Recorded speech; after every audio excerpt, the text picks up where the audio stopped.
Bonjour, c'est IQ91. Voici l'analyse technique du CAC 40 pour la journée du mardi 11 janvier 2011 pour le site boursicoté.com.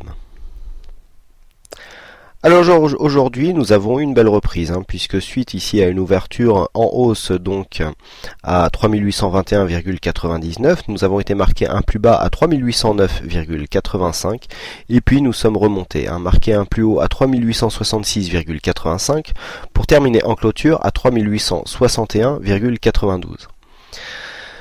Donc c'est une belle séance de reprise, nous avons des volumes supérieurs à la moyenne, au niveau des indicateurs on est relativement neutre, puisque RSI ici qui oscille au sein de sa zone neutre depuis maintenant un bon petit moment, le RSI en général n'aime pas trop les évolutions en range, donc c'est un peu pour ça qu'il est un peu perdu, donc on est toujours ici dans les zones autour de 50, le stochastique quant à lui pareil, fait et défait ses signaux au rythme des hausses et des baisses et donc continue à osciller au sein de sa zone neutre.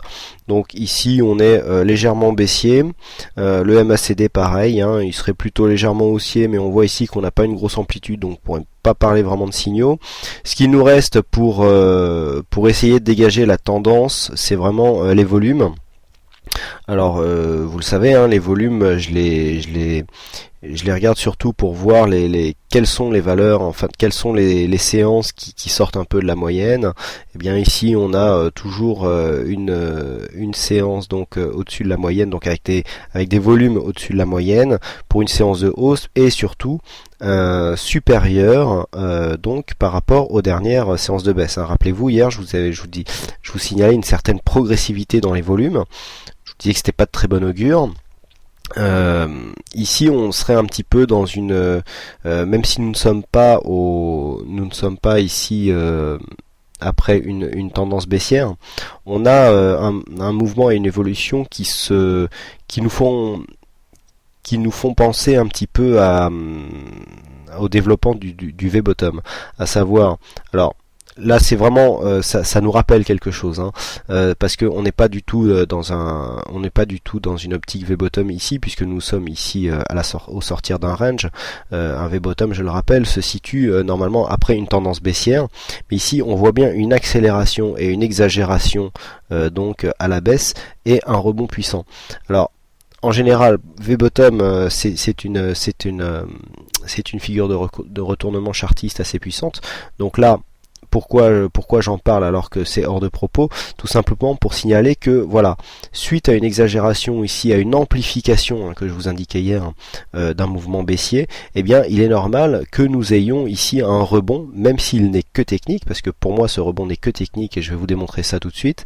C'est que ici c'est normal que l'on ait ici une bougie qui viennent remonter comme ça à ce niveau-là et qui ait l'air d'un point de vue intraday relativement puissante, puisque juste avant nous avions ici une accélération à la baisse, vous voyez c'est bien net, ici je vous l'indiquais hier, donc une amplitude au niveau du corps de plus en plus grande, des bougies rouges toujours, et une légère montée des volumes. Donc pourquoi je vous parle de ça? Tout simplement pour vous dire qu'il ne faut pas se tromper sur la vigueur de ce rebond technique. Pourquoi? Première chose, ici nous ne sommes venus juste que combler le gap qui s'était formé à l'ouverture d'hier. Je le rappelle, à la clôture de vendredi, donc la clôture de vendredi qui s'est faite sur un plus bas, nous avions 3865,58. Regardez la valeur du plus haut, nous sommes à 3866,85. Donc pour un point près, nous comblons le gap, sans montrer vraiment de puissance pour dépasser ce gap. Alors qu'est-ce que cela veut dire? Ça veut dire que tout simplement, nous avons eu une baisse ici, avec une exagération, on vient combler le gap, on comble le vide, mais rien ne dit qu'on continuera. À savoir que c'est aussi net, si nous traçons des Fibonacci. Si nous traçons les Fibonacci ici de ce mouvement, de quoi nous allons nous apercevoir? Voilà, regardez ici, nous venons juste, alors on va zoomer un petit peu pour voir, voilà. On vient juste ici se caler sous les 50% de ce mouvement baissier. Donc pour ceux qui connaissent mon approche par rapport au Fibonacci, qu'est-ce qu'on a? Eh bien pour l'instant on est venu retracer ni plus ni moins que la moitié de la baisse que nous avons eue ici. Donc bon, pour l'instant c'est un rebond technique, mais on voit bien ici que la baisse pourrait se poursuivre, à savoir que dans le schéma, ici, première jambe de baisse, on vient de combler le gap pour peut-être combler une exagération baissière, car on va le voir d'un point de vue macro, la situation n'est pas si catastrophique que ça, mais on pourrait très bien ici venir plafonner entre les 50 et les 61,8 pour inverser le mouvement et repartir encore une fois à la baisse. Donc il faut faire attention à ce genre de mouvement, hein, les Fibonacci sont bien là pour nous le dire. Donc je rappelle ici le retracement des 61,8 pour ce mouvement baissier étant à 3886 points. Tant que nous ne remontons pas au-dessus de ce retracement, eh bien pour l'instant la tendance très court terme reste baissière, puisque ici on voit bien que nous étions dans un flux baissier avec une montée des volumes. Donc attention, même si les volumes ici sont supérieurs à la moyenne, il ne faut pas s'y tromper, ce n'est pour l'instant qu'un rebond technique. Alors du point de vue macroéconomique, qu'est-ce qui se passe ? Ici, on a une crainte liée à la dette de l'État du Portugal. Bon, aujourd'hui, on a eu une légère détente parce que les taux obligataires ont légèrement baissé, ont légèrement reflué, avec un peu l'aide du Japon qui a fait des déclarations dans le sens où elle serait prête à aider l'Europe en cas de risque systémique et donc lié à la dette des États.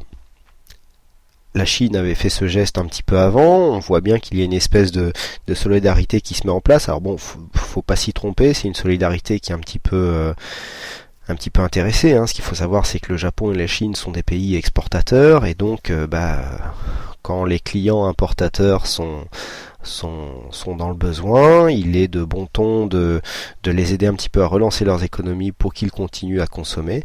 Et puis en même temps, le fait que certains pays asiatiques aident les États européens, ça leur permet de diversifier leurs risques monétaires, à savoir qu'il faut savoir que ces États sont fortement exposés au risque dollar, et donc le fait d'acheter de la dette européenne leur permettrait de diversifier donc leur risque monétaire en achetant un petit peu d'euros, et donc c'est du gagnant-gagnant, mais il ne faut pas s'y tromper, ce ne sont pas des mécènes, ce ne sont pas non plus des bienfaiteurs. S'ils le font, c'est que ça les arrange.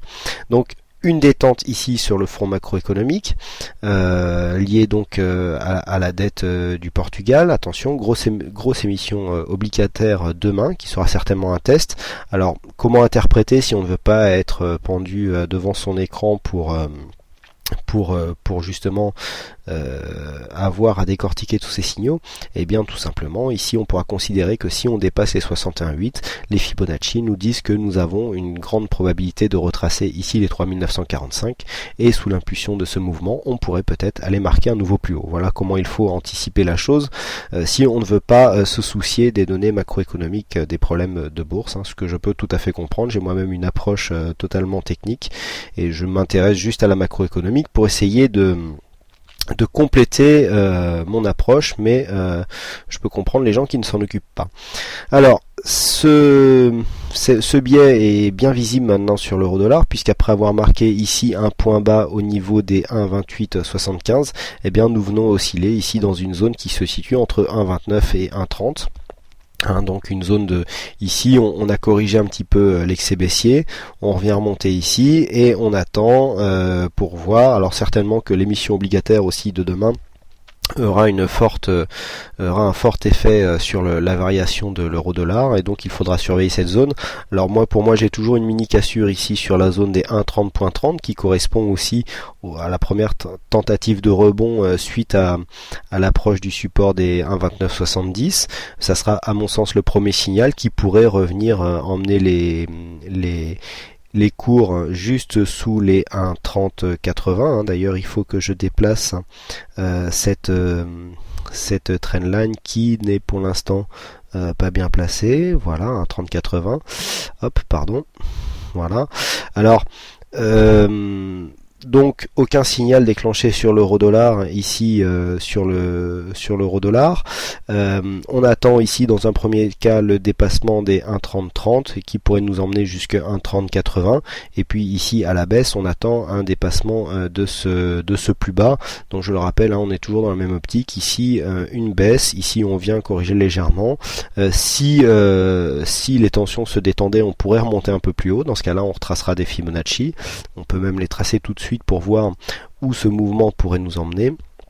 Donc voilà, On vient se caler ici. Donc voilà, on voit pour l'instant que la consolidation n'est pas entamée puisque, comme je vous le disais il y a quelques semaines, tant qu'on n'a pas entamé les 23,6, eh bien on ne peut pas parler de mouvement consolidatoire.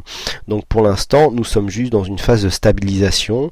Si la stabilisation devait durer, on aurait tendance à venir consolider. Donc premier retracement important, ici le 38,2 à un 30,88 qui correspond peu ou prou ici à la résistance des 1,30,84. Donc on voit que résistance support sont ici étroitement liés.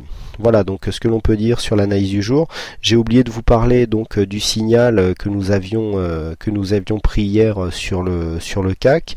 Donc hier il y avait un signal de cassure qui s'est déclenché à la cassure des 3800 points sur le CAC. Avec dès l'ouverture du CAC ce matin, 3821,99, le stop de 3825 seront bien sûr déclenchés. Et donc c'est un trade perdant qui s'offre à nous pour le premier jour de la semaine, donc entre lundi et mardi.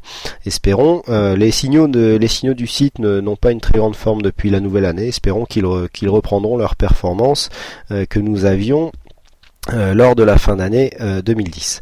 Voilà donc ce que l'on peut dire sur cette analyse technique. Il ne me reste plus qu'à vous remercier encore une fois à toutes et à tous pour votre attention, pour vos nombreuses visites sur le site boursicoté.com, et puis je vous souhaite donc une bonne soirée, bonne chance dans votre trade, et je vous donne rendez-vous dès demain pour une prochaine analyse. Bonsoir.